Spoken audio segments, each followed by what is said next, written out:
کی محمد سے وفا تو نے تو ہم تیرے ہیں، یہ جہاں چیز ہے کیا لوح و قلم تیرے ہیں۔ محمد کی محبت دین حق کی شرط اول ہے، اسی میں ہو اگر خامی تو سب کچھ نامکمل ہے۔ دوستو، عزیز ساتھیوں، آج جو ہم لوگ بیلوا پنچایت میں جامع مسجد کے باہر احتجاجی مظاہرہ کر رہے ہیں اور اپنے ہاتھوں میں تختی لیے ہوئے کھڑے ہیں، یہ اس بات کی علامت ہے کہ ہمیں اور پوری امت مسلمہ کو ہمارے آخری نبی محمد عربی صلی اللہ علیہ وسلم سے دل کی گہرائیوں سے عقیدت و محبت ہے، اور ہم اس بات کا ثبوت پیش کرنا چاہتے ہیں کہ اس دنیا کے کسی بھی خطے اور کسی بھی گوشے میں اگر نبی پاک صلی اللہ علیہ وسلم کی شان کے خلاف لفظ برابر بھی کوئی گستاخی کرے گا تو ہم اس گستاخی کو برداشت نہیں کریں گے۔ کل ہی کا واقعہ ہے، شہر بنگلور میں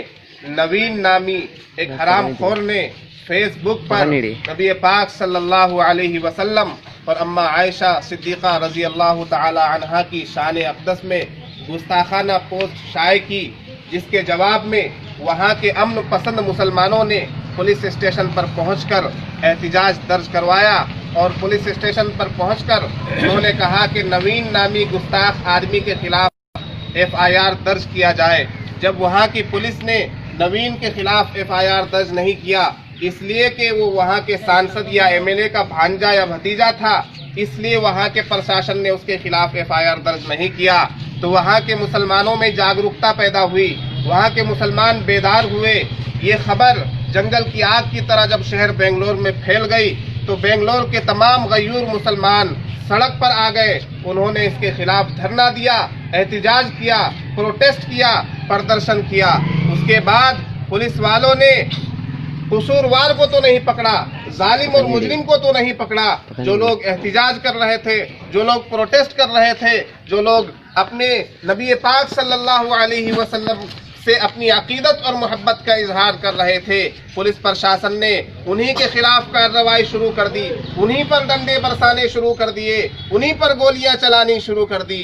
چنانچہ ہمارے 3 نوجوان بھائی وہاں پر بنگلور میں شہید ہو گئے۔ آقائے نامدار محمد عربی صلی اللہ علیہ وسلم کی محبت اور ناموس رسالت کے لیے ان لوگوں نے اپنی جانیں قربان کر دی، اور ہمیں یقین ہے کہ ابھی وہ جنت کی آرائشوں میں عیش کر رہے ہوں گے۔ اس لیے میرے غیور مسلمانوں، آج ہم جو یہ احتجاج کر رہے ہیں، آج جو ہم اپنے غم و غصے کا اظہار کر رہے ہیں، وہ اس لیے کر رہے ہیں کہ ہمارے نبی، آخری نبی محمد عربی صلی اللہ علیہ وسلم کی شان میں گستاخی کو ہم برداشت نہیں کریں گے۔ ہمارا ملک، ہمارا دیش ہندوستان ایک جمہوری ملک ہے، جہاں پر مذہب کی آزادی ہے، اظہار رائے کی آزادی ہے، ہر آدمی کو اپنے طریقے سے چلنے کی آزادی ہے، ہر مذہب کو اپنا پروٹیکشن حاصل ہے۔ اس لیے ہمارے مذہب کے خلاف یا ہمارے مذہبی رہنما کے خلاف یا ہماری مذہبی کتاب کے خلاف یا ہماری مذہبی شناخت کے خلاف اگر اس دیش کے اندر پروپیگنڈا ہوگا،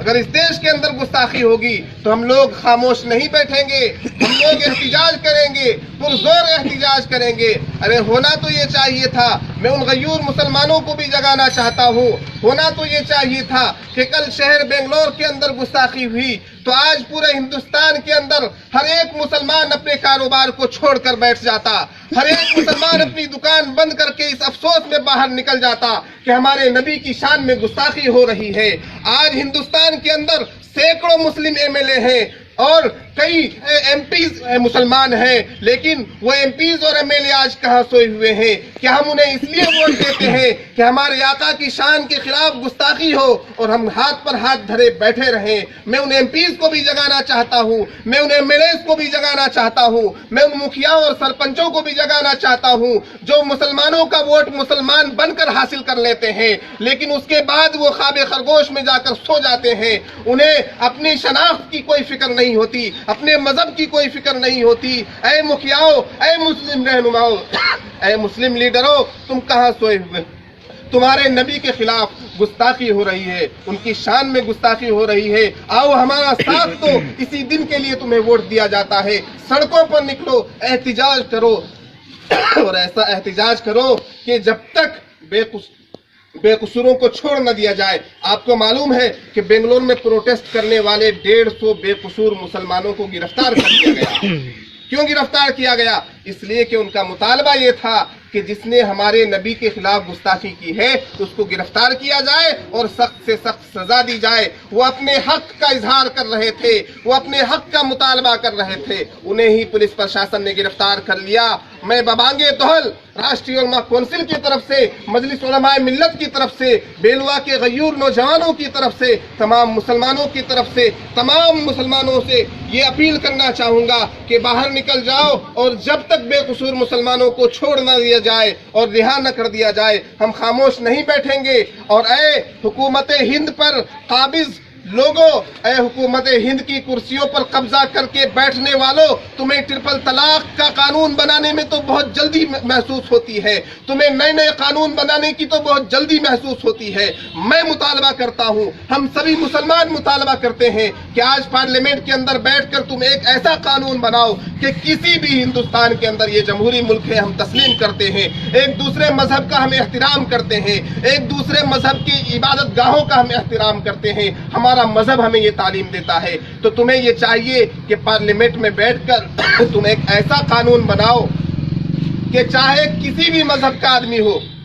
اس دیش کے اندر کسی دوسرے مذہب کے عقیدے کے خلاف، کسی دوسرے مذہب کے رہنما کے خلاف، کسی دوسرے مذہب کی کتاب یا لیڈر کے خلاف کسی طرح کی بھی گستاخی نہیں ہوگی، خواہ اس کا تعلق کسی بھی مذہب سے ہو۔ ہر مذہب کا احترام ہوگا۔ اگر کسی بھی مذہب کے خلاف کسی طرح کی گستاخی ہوتی ہے تو اس کے خلاف سخت قانون بنایا جائے، اس قانون کو پاس کیا جائے اور گستاخی کو دیکھتے ہوئے اس پر جو ہے اس کی سزا دی جائے، سر عام پھانسی دی جائے۔ ہم اس کا مطالبہ کرتے ہیں۔ تو پھر کل ہو کر کسی کی ہمت نہیں ہوگی کہ وہ محمد نامی آقائے نامدار محمد عربی صلی اللہ علیہ وسلم کی شان میں گستاخی کرے، یا ہندوؤں کے رہنما رام کے خلاف گستاخی کرے، یا سکھوں کے رہنما گرو نانک اور گرو گوبند سنگھ کے خلاف گستاخی کرے۔ ہم ہر مذہب کا احترام سمجھتے ہیں، لیکن ہمارے مذہب کے خلاف اگر گستاخی ہوگی تو ہم خاموش نہیں بیٹھیں گے۔ ہمارا مطالبہ ہے کہ اس طرح کا قانون بنایا جائے، اور نوین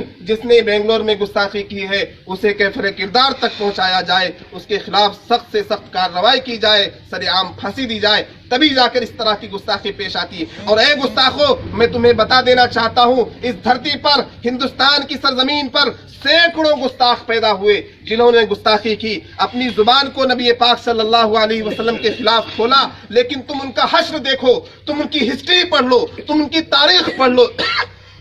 اگر دوسروں نے نہیں تو ان کے اپنوں نے انہیں کتوں کی موت مارا ہے، ان کے اپنوں نے انہیں کتوں کی موت مارا ہے۔ آپ کو یاد ہوگا توگڑیا نامی ایک شخص جس نے یو پی کے اندر گستاخی کی تھی، ان کے اپنوں نے اسے ذبح کر دیا اور کتوں کی موت مرا وہ شخص۔ اس طرح جتنے بھی گستاخ پیدا ہوئے، ابھی سلمان